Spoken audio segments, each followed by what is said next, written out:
welcome to Nor TV's Global Politics Horizon.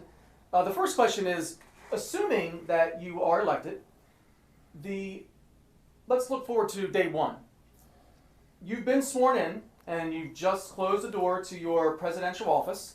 You're sitting down and adjusted your seat to your liking, and you grab the presidential pen. What are the top priorities that you tackle for day one? Well, that's interesting. Thank you for assuming that I'm going to be elected. And what do I do from day one? And thank you sincerely for inviting me and for this opportunity. For me, from day one, I'll go straight to tackling the issue of insecurity. It's the number one priority. Insecurity. But we be said with a lot of other problems which needs to be tackled simultaneously. But on top of that list is insecurity. So I also want to jump into another question here, and I want to make sure I get this exactly right, so pardon my glance down. But President Biden here in the U.S. approval rating has recently surged as he has made good on several campaign promises, such as relating to climate change, as well as student loan forgiveness.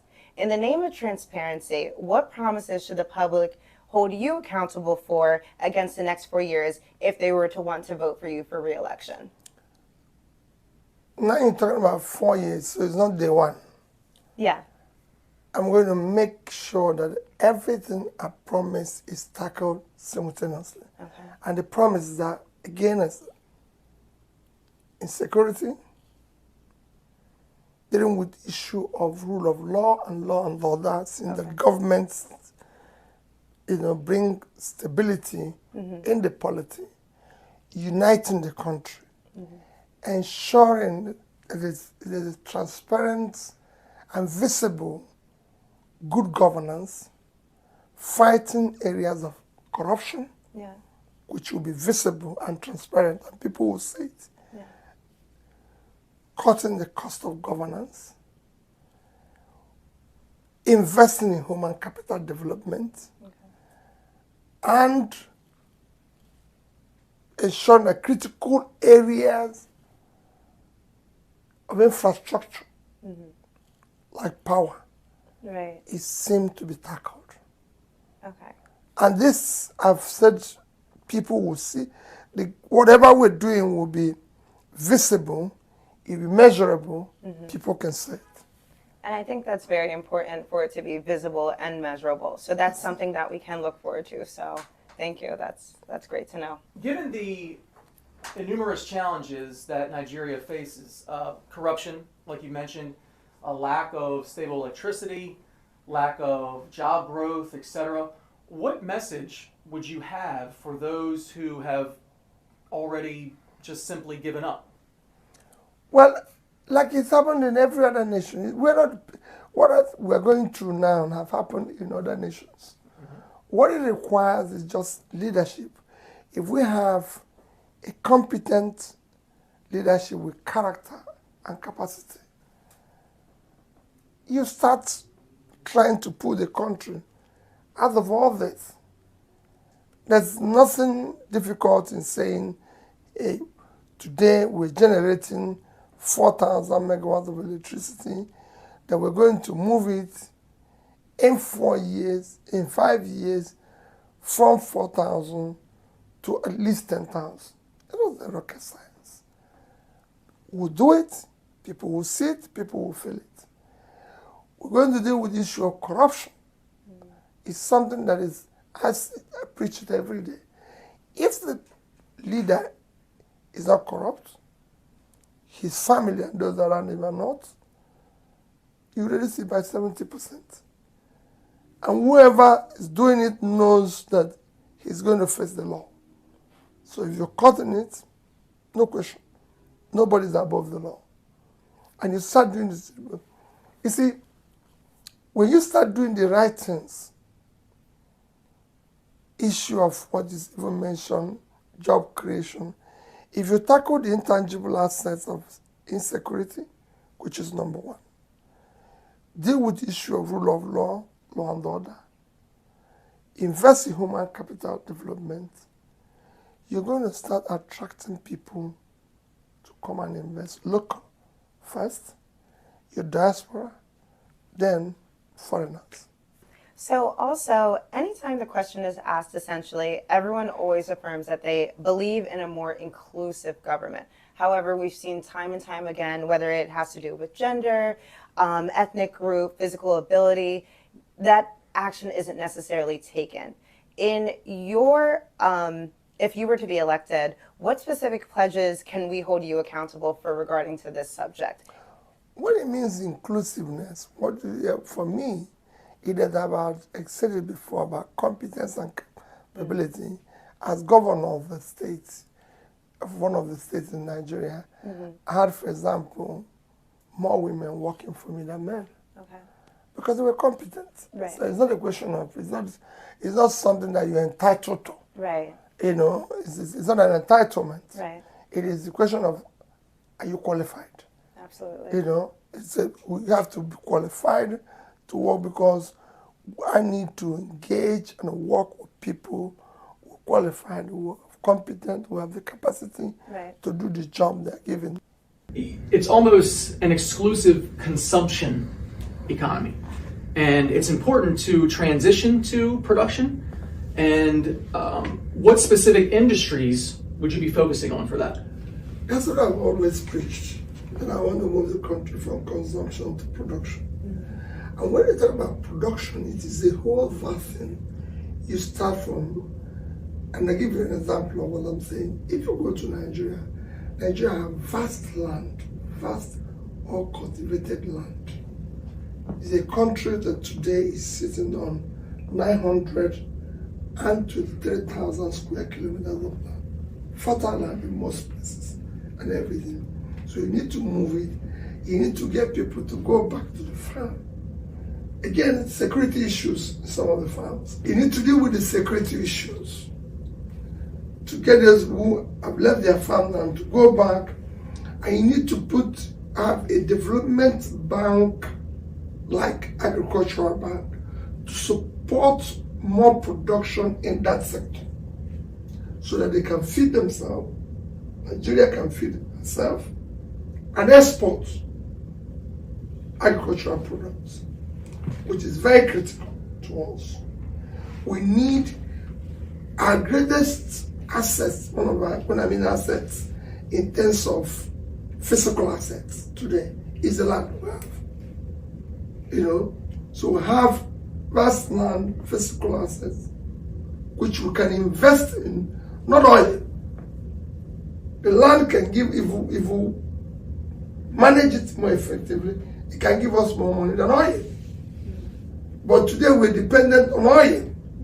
It means if oil had not saved Venezuela, we have 10 times more oil reserve than we have.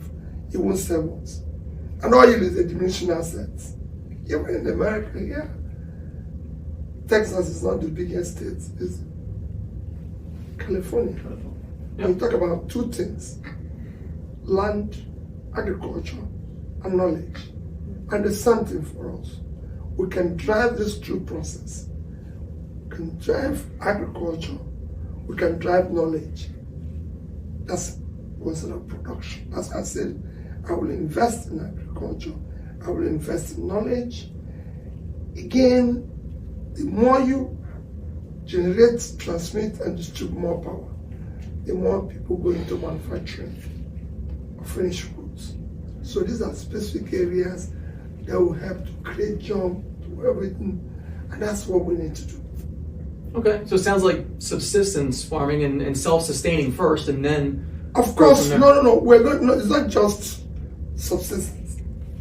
We're going to go into manufacturing as well, but we have to start at the base. You have to first have the agricultural product before you talk about manufacturing. So we're going to run everything simple, but we must be productive. It's a country of 200 million people. Like I said, we have vast land, we have the population, and we have youthful population that are very energetic and I can tell you, have the capacity to change the world.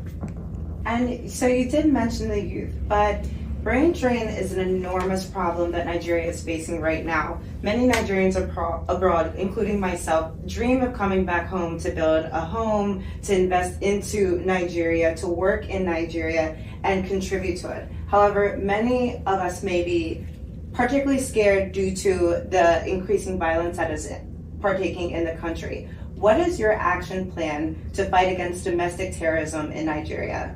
I'm not worried about brain drain. Mm-hmm. There will be brain gain. Because they're going to come back. When we fix the place, you'll be the first investors who will tell the world that we're doing well now. Right. Because same thing has happened everywhere in the world. It is those who left Asian countries that went back and turned it around. Mm-hmm. So you are going to come back and turn it around. When we bring stability, secure the place, ensure that we entrench rule of law and all that, you'll come back. So it's a gain for us. Right. You know, it might be a loss now because you've seen. So dealing with the issue of terrorism, what I said, when we deal with security, we will deal with it aggressively. I might not tell you, disclose exactly what we're going to do. Of course. But some of the measures we're going to do is that we're going to increase the manpower within our security agencies, equip them properly. Right. You know, support them with the political will to deal with the issues decisively. Have a multi-sectoral policing where we have police at the center, policing at the state, possibly at the local government, and even in the communities where we have security. Deal with it aggressively. Right. It's not, like I said, it's been done everywhere, and we can do it. Absolutely. Are there any misconceptions about your presidency and candidate run that you would like to address at this moment? Well, I don't think there is, except maybe people will say we don't have structures, you know. But for me, that is what we want to destroy. We want to dismantle the structure because the structures that are there today are structure of criminality, structure of corruption, structure of inefficiency, structure of ineffectiveness. These are things we want to remove and bring in a movement that wants to take back the country, give it to the people, create Nigerians that will have faith in their country because they hope like her. It is no secret right now that in Nigeria currently spends more than it earns. So that is a huge problem that the country is facing right now. I understand that you have plans to cut those expenditures, and I believe you spoke to that a little bit earlier before. But specifically, how do you plan on tackling this? Not just Nigeria that spends more than it earns. A lot of other countries do the same thing. Okay. A lot of other countries are borrowing. Right. United States today owes about 80% of its GDP in debt. So everybody's borrowing. Right. Everybody's spending more. Okay. There's nothing wrong in borrowing. It is what you do with the borrowing that makes the difference. If you borrow for investment, you will grow. The problem we have today is that we're borrowing for consumption. You commit suicide. Yeah. So I want to borrow for investment. And we're going to do that. Yes, and we're going to cut the cost of governance. Okay. Would there be any specific plans for specific youth operations that you might have? I just told you, ICT, entertainment, sports, small businesses. Okay, those They are the different ones. industries. That's what drives everyone. If you shut it down in America, there will be more criminality in America than there is in America. They'll be shooting each other on the street because they have more guns there on the street than we have. I can assure you. So the youths have the energy, and you need to put them to work. So we want to create a society where people will jump to the plane and come and celebrate. Starting with our people. Nigerians all over the place doing incredible things, and we want to change it. We want to bring it home.